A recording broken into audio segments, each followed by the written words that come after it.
श्री सद्गुरु महाराज की जय। महर्षि में ही सत्संग सुधा सागर से गुरु महाराज का प्रवचन।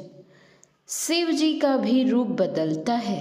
प्यारे लोगों, सूर्य को देखकर कोई नहीं कह सकता कि सूर्य नहीं है। यहाँ भारत में सूर्य देखो और दूसरे देश में जाकर देखो, एक ही तरह का सूर्य है। यहाँ का दूसरा और वहाँ का दूसरा सूर्य ऐसा नहीं है। यहाँ जो गुण है वहाँ वही गुण है। यहाँ सूर्य को पहचानने वाला इंग्लैंड में भी वैसा ही पहचानता है। इसी तरह दूसरे दूसरे देशों में इसी तरह ईश्वर है। वह एक ही एक है। यहाँ देखो जैसा, दूसरे देश में जाकर देखो तो वैसा ही है। अगर देख सको तो अपने अंदर जैसा दूसरे के अंदर भी वैसा ही। यही ईश्वर है और सब ईश्वर की माया है। बाहर में राम के दर्शन करो, कहो कि ईश्वर है। कृष्ण के दर्शन करो, कहो कि ईश्वर है। परंतु सब संसार में ऐसा नहीं कि राम ईश्वर है और कृष्ण ईश्वर है। अपने भारत में राम और कृष्ण का बहुत आदर है। फिर भी तमाम लोगों का एक ही विचार नहीं है कि राम और कृष्ण ईश्वर हैं।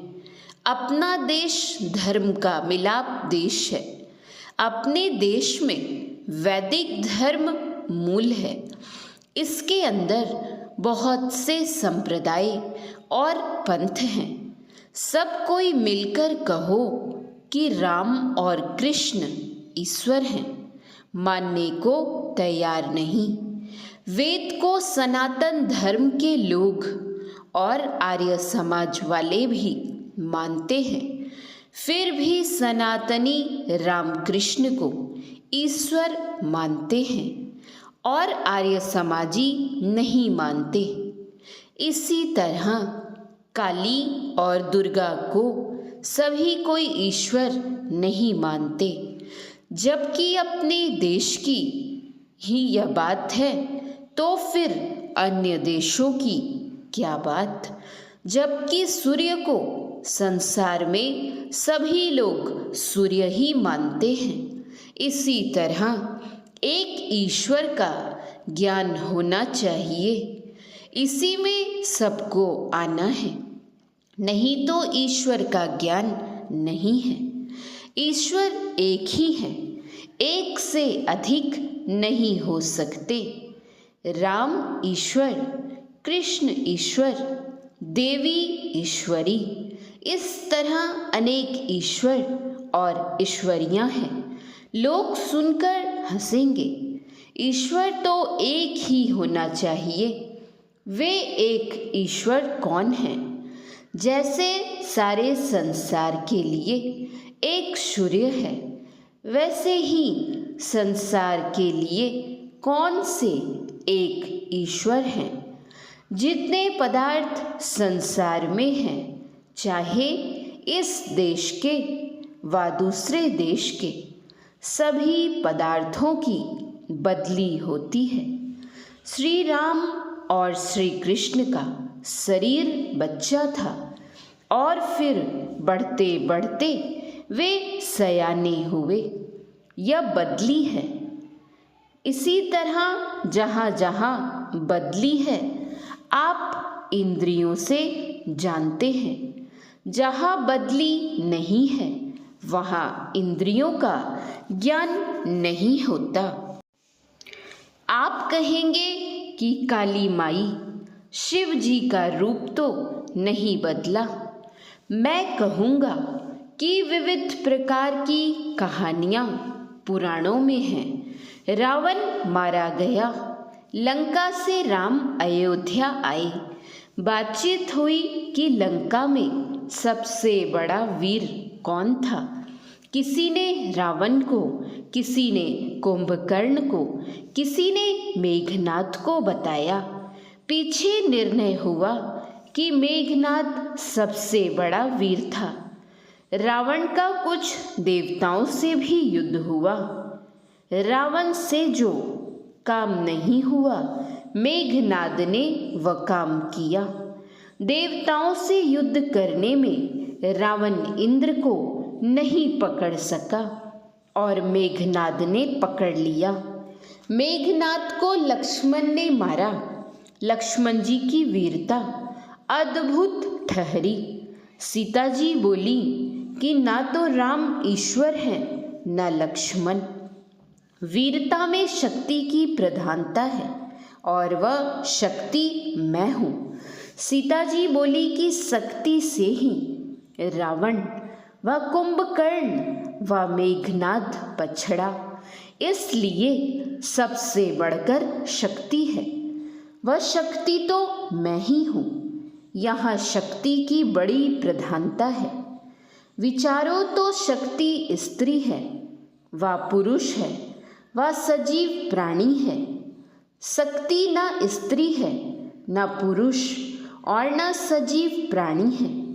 जब यह बात निकली तो सीता जी बोली कि एक और रावण है, उसको देखें कौन मारते हैं।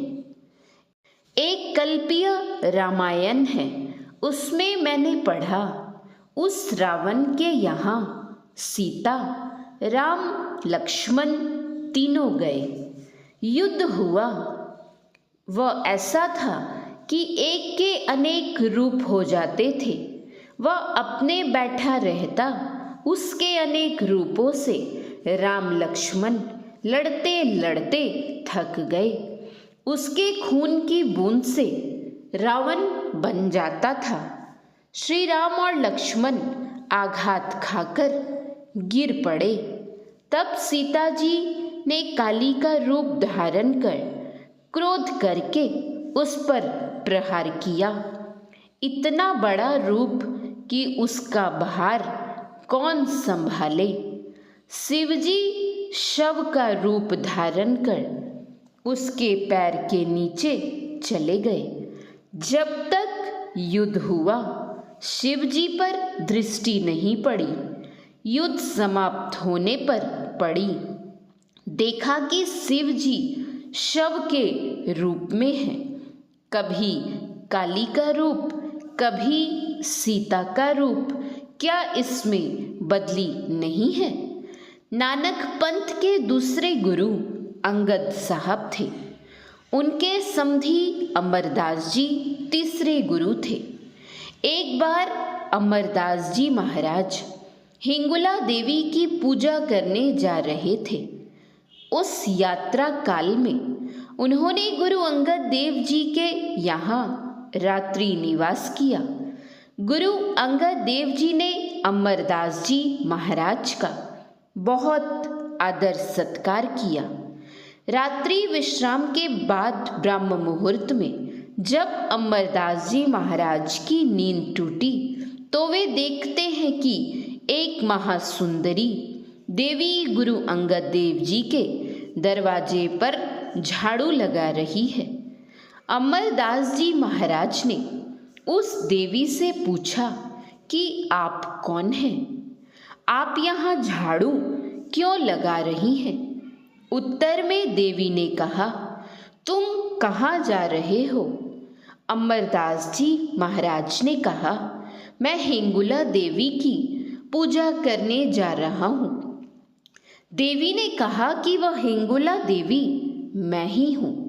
अमरदास जी महाराज ने कहा कि माता जी आप यहाँ झाड़ू लगा रही हैं।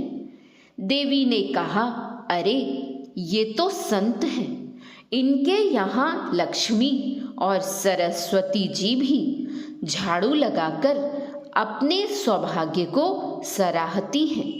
यह कहकर देवी जी अंतर्ध्यान हो गईं। श्री सद्गुरु महाराज की जय। श्री सद्गुरु महाराज की जय।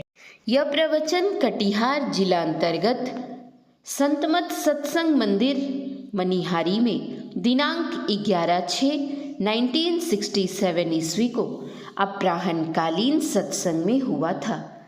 श्री सद्गुरु महाराज की जय। गुरु महाराज के प्रवचन का कुछ अंश पढ़ा गया है। श्री सद्गुरु महाराज की जय।